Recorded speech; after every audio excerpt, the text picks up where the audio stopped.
Nananatiling matatag ang labor market ng bansa sa kabila ng mga hamong kinakaharap ng ating ekonomiya.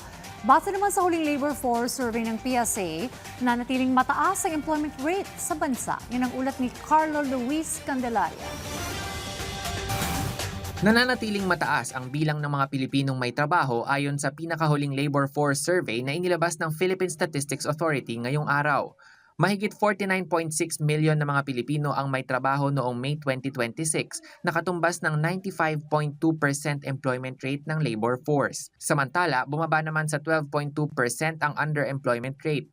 Ibig sabihin, mas kumaunti ang mga empleyadong naghahanap pa ng karagdagang oras ng trabaho o karagdagang pagkakakitaan para matugunan ang kanilang pangangailangan. Bahagya namang tumaas sa 4.8% ang unemployment rate. Sabi ni National Statistician Undersecretary Claire Dennis Mapa, isa sa mga sektor na may malaking pagbaba ng bilang ng mga employed persons ay mula sa agriculture and forestry, partikular sa pagtatanim ng palay at mais. Ang nakikita namin, basically, siguro impact ito ng weather condition nitong May 2026. Alam naman natin na may El Nino tayo, no, papasok. And this is also one possibility.